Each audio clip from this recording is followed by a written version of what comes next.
கொஞ்ச காலத்துக்கு முடியும். ஒரு 2 மாசத்துக்கு ஒரு ஊர்ல போய் இருந்து இவர் மாதிரி ஒரு ஆள் உண்டாங்கிற மாதிரி ஒரு கஷ்டப்பட்டு ஒரு 2 மாசம் நடிச்சுட்டா போதும் அந்த ஊர்ல நம்மளை ஏத்துக்கிறோம். அதுக்கப்புறம் நம்ம தலைவருங்களா எது வேணாலும் சொல்லிட்டு போயிடலாம்.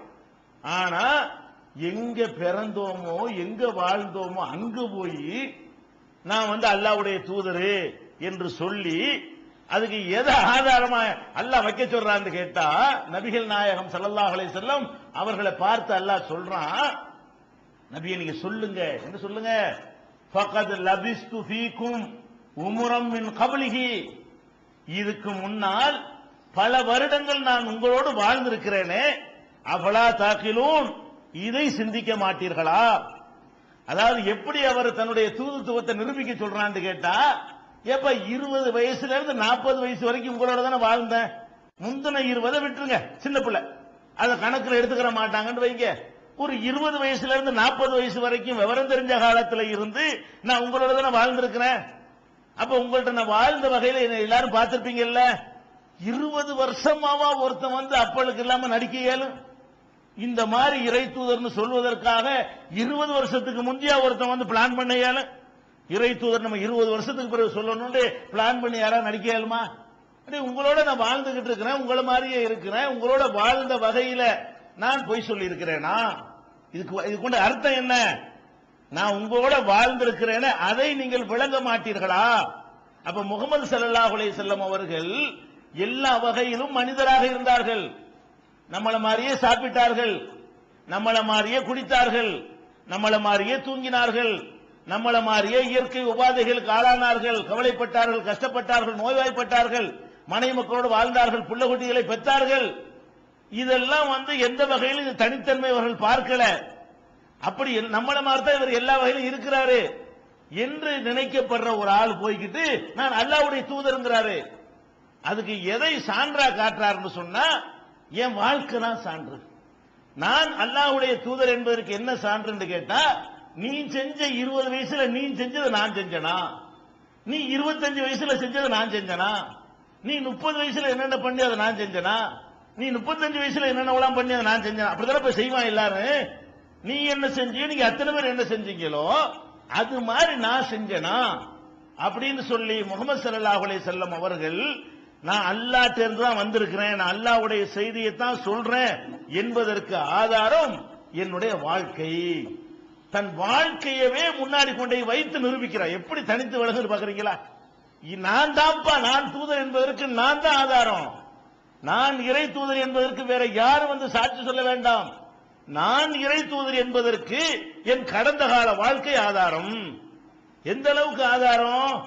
நபிகள் நாயகம் ஸல்லல்லாஹு அலைஹி வஸல்லம் அவர்கள் அல்லாஹ்வுடைய தூதர் என்று அல்லாஹ்வால் நியமனம் செய்யப்பட்ட பிறகு முதல் உத்தரவு வருகிறது, நீ ஓதுவீராக. இக்ரான்னு வருது. நீ ஓதுவீராக என்ன அர்த்தம்? நீ விளங்கிக்க, அல்லாஹ் ஒருத்தன் இருக்கிறான் என்பதை ஃபர்ஸ்ட் நீ விளங்கிக்க அப்படின்னு உத்தரவு வருது. மக்களுக்கு சொல்ல சொல்லி உத்தரவு வரல, முதல்ல நீ விளங்கணும், அதான் ஃபர்ஸ்ட் ஆர்டர். அதுக்கப்புறம் என்ன உத்தரவு வருது? வஅன்திர் அஷீரத்தக்கல் அக்ரபீன், உன்னுடைய நெருங்கிய சொந்தக்காரங்களுக்கு எச்சரிக்கை பண்ணு. முதல் உத்தரவு நீ ஒழுங்கா தெரிஞ்சுக்க. இரண்டாவது உத்தரவு ஊர் உலகத்துக்கு சொல்றது முந்தி உன் சொந்தத்துக்கு சொல்லு, உன் குடும்பத்தாருக்கு சொல்லு அப்படின்னு ஃபர்ஸ்ட் குடும்பத்தாருக்கு இந்த ஏகத்துவ கொள்கையை, ஒரு கடவுள் கொள்கையை எடுத்து சொல்லி என்று அல்லாஹ் உத்தரவு போடுறான். உத்தரவு போட்ட உடனே நபிகள் நாயகம் ஸல்லல்லாஹு அலைஹி வஸல்லம் அவர்கள் எல்லாரையும் ஒன்னா திரட்டுறாங்க. எந்த எல்லாரையும்? சொந்த பந்தங்களை, அவங்களுடைய குடும்பத்தாரை எல்லாம் ஒன்னா திரட்டுறாங்க. தகப்பனோட பிறந்தவர்கள், தாயோடு பிறந்தவர்கள், தகப்பனோட பிறந்தவருடைய பிள்ளைகள், தாயோடு பிறந்தவருடைய பிள்ளைகள், தன்னுடைய பிள்ளைகளையும், தன்னுடைய மகள்கள் கூட என்ன செய்யறாங்க, அந்த சபைக்கு அழைக்கப்படுறாங்க. பாத்திமா ரலியல்லாஹு அன்ஹா உள்பட எல்லாரும் அங்க ஆஜராகி விடுகிறார்கள். எல்லாரையும் அழைத்து வைத்துக் கொண்டு நபிகள் நாயகம் ஸல்லல்லாஹு அலைஹி வஸல்லம் அவர்கள், நான் இறை தூதராயிருக்கிறேன், இறைவனிடமிருந்து எனக்கு செய்தி வருகிறது அப்படின்ற ஒரு மெசேஜை சொல்வதற்கு முன்னாடி அந்த மக்கள்கிட்ட ஒரு நற்சான்று வாங்குறாங்க. இந்த செய்தியை சொல்ல முந்தி ஒரு நற்சான்று, என்ன சான்று கேட்கிறாங்க? நீங்கள் இந்த சஃபாங்கிற குன்றுக்கு அருகே இருக்கிறீர்கள். சஃபாங்கிறது மக்காவுல உள்ள ஒரு சின்ன மலை குன்று. அந்த மலைக்கு பின்புறமாக ஒரு பெரிய கூட்டம், எதிரிகளுடைய கூட்டம் உங்களை தாக்குவதற்காக படையெடுத்து வருகிறது என்று நான் உங்களிடத்திலே சொல்கிறேன் என்று வைத்துக் கொள்ளுங்கள். ரசூல் ஸல்லல்லாஹு அலைஹி வஸல்லம் சொல்றாங்க, சொந்தக்காரங்க அப்படி கூட்டி வச்சுக்கிட்டு சொல்றாங்க, இந்த மலைக்கு பின்புறமாக உங்களுடைய எதிரிகள் உங்களை தாக்குவதற்காக வந்து கொண்டு இருக்கிறார்கள் என்று நான் சொன்னால், நீங்க போய் அதை செக் பண்ணாம நெசமா வர்றாங்களா என்று மலையில ஏறி பார்த்து உறுதி செய்யாமல் என் சொல்லை மட்டும் வைத்து நீங்கள் நம்புவீர்களா என்று கேட்கிறாங்க. எப்படி கேட்கிறாங்க?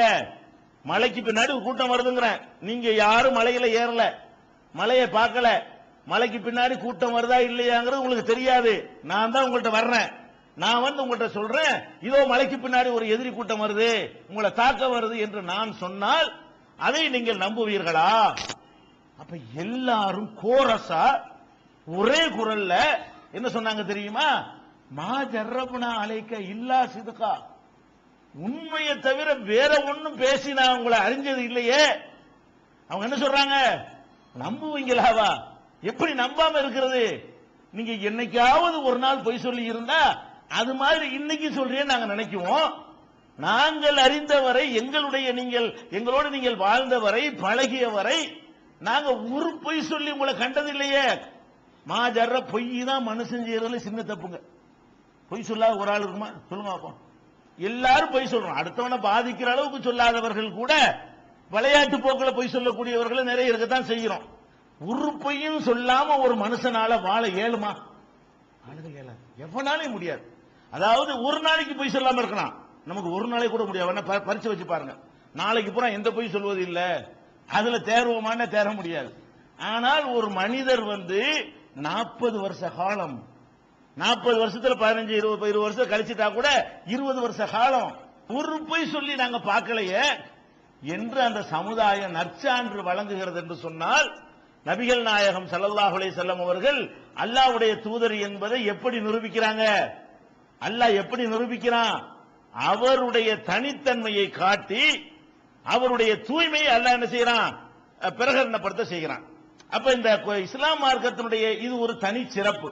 யார் இந்த மார்க்கத்தை நமக்கு கொண்டு வந்தாரோ அவர் அப்படி அப்பளுக்கு இல்லாத ஆட்களா காட்டுறதுங்கிற சாதாரண விஷயமா? சாதாரண ஒரு பெருமை நினைக்கிறீங்களா?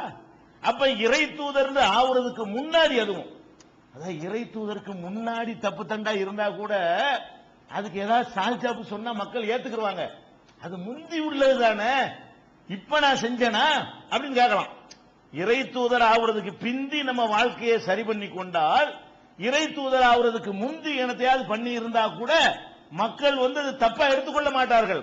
இப்ப நம்ம தௌஹீத சொல்றோம், தௌஹீத சொல்றதுக்கு முந்தி நம்ம எப்படி இருந்தோம்னு எடுத்தா தேர்வோமா? தேர மாட்டோம். 4 பேர் சுத்தி கேட்போம், உங்களுக்கு தெரியாதா? நீங்களும் தானே மௌலுக்கு ஓதுனீங்க, நீங்களும் தானே சிறுக்கு வச்சுன்னு என்னை கேட்டா நாம என்ன பதில் சொல்லுவோம்? இல்லைன்னா சொல்லுவோம். ஆமாப்பா, அது அறியாம காலத்துல செஞ்சது, தௌஹீதுக்கு வந்துட்டு நான் செஞ்சேனா? அப்படிதான் நம்ம எல்லாரும் கேட்கிறோம். எல்லாரும் எப்படி கேட்போம்? தௌஹீத் விளங்காத காலத்துல செஞ்சது ஏன்ப்பா பேசிட்டு இருக்கிறீங்க? விளங்கின பிறகு நான் செஞ்சேனா? இப்படித்தான் நம்மள யாரா இருந்தாலும் சொல்ல இயலுது. செய்யவே இல்லைன்னு சொல்ல இயலுமா? ஒரு ஆளுக்கு சொல்ல முடியுமா? இந்த மனிதரை வைத்தால என்ன சொல்றான்னு கேட்டா எப்படி சொல்றான்? மஹா ஜர்ரப்னா அலைக்க இல்லா சிதுகா, உங்களிடத்திலே உண்மையை தவிர வேற உண்மையை நாங்க பார்த்தது இல்லையே. அதனாலதான் பட்டமே கொடுத்தான், சாதிக்குன்னு பட்டம் கொடுத்தான். யாரு? அந்த சமுதாயமே நபிகள் நாயகம் ஸல்லல்லாஹு அலைஹி வஸல்லம் கொடுத்த பேர் என்ன? உண்மையாளர், நம்பிக்கையாளர். இவர் எத்தனை கோடிக்கு நம்பலாம், இவர் மோசடி செய்ய மாட்டார், இவர் எந்த கட்டத்திலையும் உயிரே போனாலும் பொய் சொல்ல மாட்டார், அப்படிங்கிற மாதிரியான ஒரு பேரை எடுத்து மக்கள்கிட்ட கொண்டு என்ன செய்யறாங்க? நபிகள் நாயகம் ஸல்லல்லாஹு அலைஹி வஸல்லம் உடைய தூய்மையை நிரூபிக்கிறான். அது கூட பாருங்க, அல்லாஹ்